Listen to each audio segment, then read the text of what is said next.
Fala pessoal, beleza? Começando aqui o nosso primeiro vídeo sobre resenha por capítulos, né? Que é um conteúdo que eu vou fazer aqui no canal. Hoje nós vamos começar aí a nossa resenha sobre o livro Armas da Persuasão, beleza? Ele é um livro que eu escolhi porque atua diretamente com o ramo de vendas. Então é um ótimo livro e muitas pessoas buscam esse livro no desenvolvimento pessoal, né? Quem quer melhorar a sua capacidade de vender algo. E, bom, já lancei o primeiro capítulo do audiolivro, né? Na forma de audiocast, aí, vamos dizer assim, que é uma leitura do capítulo feita por mim, pela minha voz. Não estou usando IA, não tem voz de robô, não tem nada, tem alguns comentários. E nesse vídeo eu vou fazer a resenha do livro, resenha do capítulo. Se você gosta desse tipo de conteúdo, dá o like no vídeo, se inscreve aí no canal pra gente acompanhar. Eu vou te explicar como vai funcionar aqui a sequência do canal. Todos os dias, na parte da manhã, eu ainda vou determinar um horário específico para fazer isso. Todos os dias eu vou postar um capítulo de um livro, tá? Então, como nós estamos lendo aqui o Armas da Persuasão, eu vou começar o Armas da Persuasão e vou terminar ele.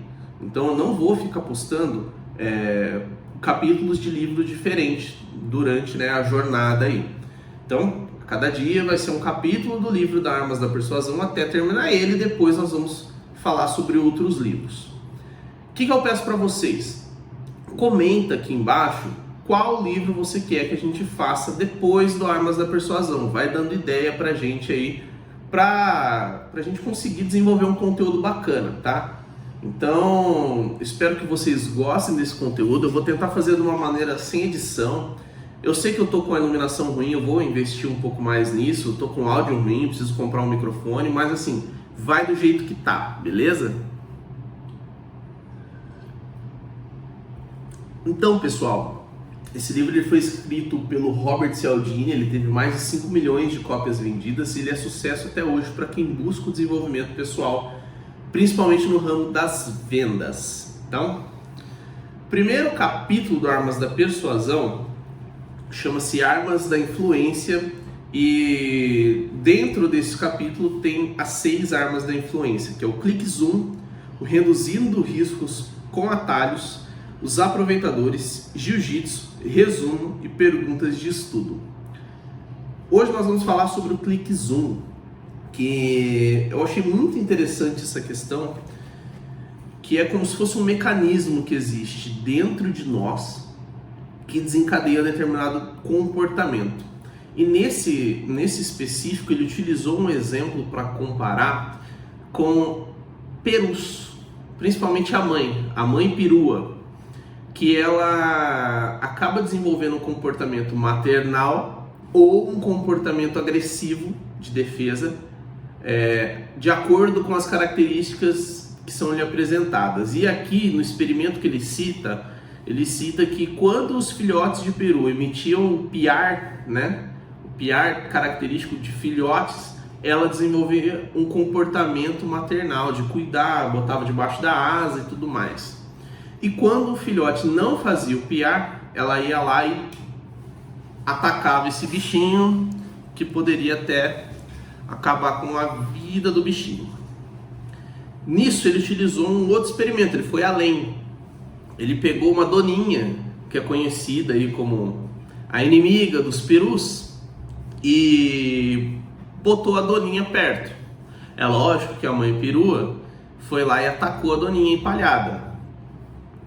Numa segunda tentativa, ele utilizou a mesma doninha empalhada, só que ela estava embutida nela um gravador de som que repetia o piar dos filhotes.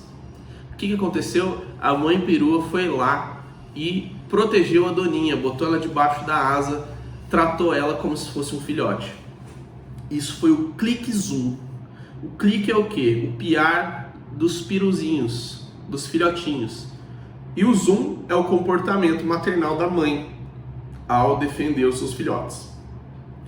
Dito isso, ele usou em uma comparação aí com a vida real, né, com os seres humanos, um comportamento de, por exemplo, o que é bom é caro e o que é barato é ruim.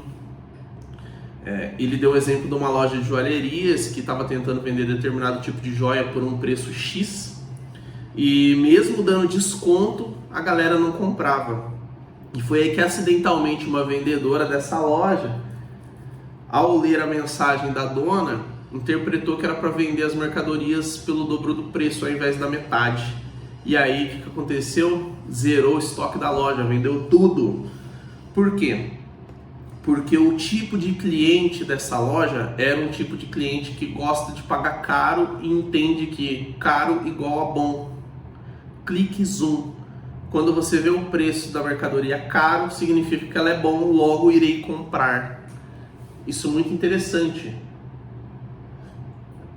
E num outro exemplo, que a mesma mercadoria foi usada o mesmo exemplo de uma joalheria e o comprador ia lá para fazer a compra de uma joia para sua esposa, o joalheiro, que era amigo desse rapaz, desse comprador, ele falou que venderia a joia para ele por metade do preço.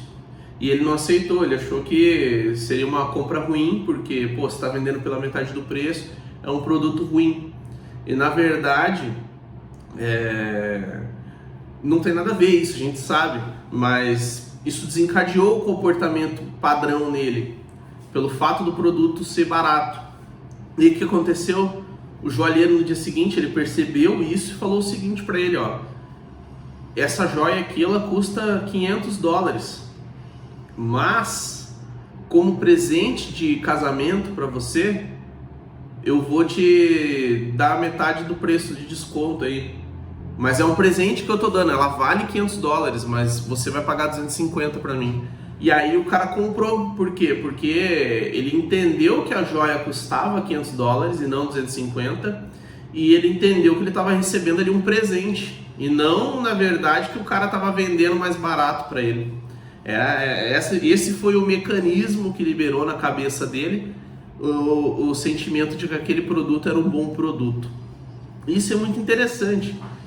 Às vezes, pessoal, quando nós vamos passar o preço de algo para as pessoas, a gente tem que ficar atento a isso aí, porque pode parecer que não, mas para muita gente o valor, né, que é cobrado, ele significa que aquele produto é bom ou ruim, aquele serviço é bom ou ruim, né? Vou pegar o meu caso, por exemplo, como advogado. Isso é lógico. O advogado que está começando, ele não cobra o mesmo que um advogado com 10, 15 anos de experiência. Ele vai cobrar menos, isso é claro e evidente. Não tem como também ele se posicionar no mercado de forma diferente. Só que o mercado seleciona. Dificilmente ele vai conseguir um bom cliente que paga bons honorários cobrando pouco dessa forma. Então é algo meio que automático, porque passa a sensação de que, por ser um advogado jovem, sem experiência, o seu serviço é inferior ao de um advogado experiente. Não que isso tenha alguma coisa a ver de fato. Tem várias pessoas que saem da faculdade e são muito mais dedicadas que os experientes e acabam fazendo um ótimo trabalho. Mas, psicologicamente falando, disso se trata esse capítulo do Clique Zoom. Quando você ativa aquele gatilho, a pessoa logicamente se associa. E outro exemplo muito interessante que foi dado nesse capítulo do Clique Zoom foi que quando você precisa fazer algo e associa esse algo a algum motivo, as pessoas são mais suscetíveis a ceder para você. O exemplo que foi usado foi o seguinte: o experimentalista ali, né? Ele estava numa biblioteca e ele precisava usar a máquina de Xerox. E quando ele pediu, né, para furar a fila, fazia parte do experimento, né? Ele pediu adicionando um motivo.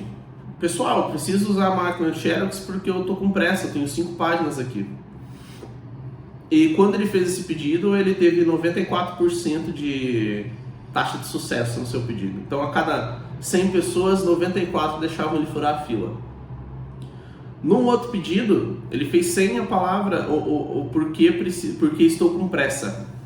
E quando ele usou, pessoal, preciso usar a máquina de Xerox, tenho 5 páginas aqui. Ele teve uma taxa de sucesso bem inferior, 64%. Só que, galera, pensa aqui, vamos raciocinar.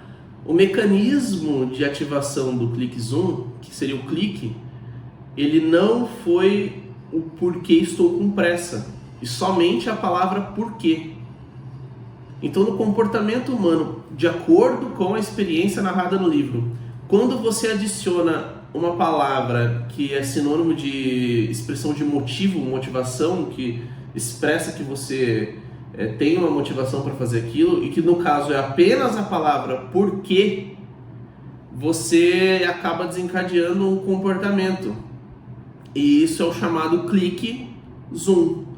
A palavra porquê desencadeou um comportamento na galera que estava na fila de deixar aquela pessoa passar na frente. E isso se notificou quando o experimentalista aí resolveu fazer a seguinte coisa: ele tirou a palavra porquê, ele tirou o restante, né? O porquê estava com pressa, e ele adicionou um motivo totalmente nada a ver, um motivo totalmente genérico, e teve a mesma taxa de sucesso. O que ele falou? Pessoal, deixa eu passar na frente porque eu preciso imprimir umas folhas. Então, assim, um motivo totalmente genérico. Ele não estava com pressa, mas ele adicionou um motivo. E a palavra desencadeadora desse zoom, dessa atitude, foi a palavra porquê. Então, assim, quem está buscando se desenvolver aí nas vendas, são dois princípios muito interessantes. Na verdade, um só, né? O clique zoom, mas duas formas de aplicar muito interessante. Você tem que descobrir, de fato, qual é o clique do seu cliente. O que seu cliente deseja? O que ele quer? Ele quer um produto caro? Caro para ele significa bom? E isso você vai apenas na prática saber.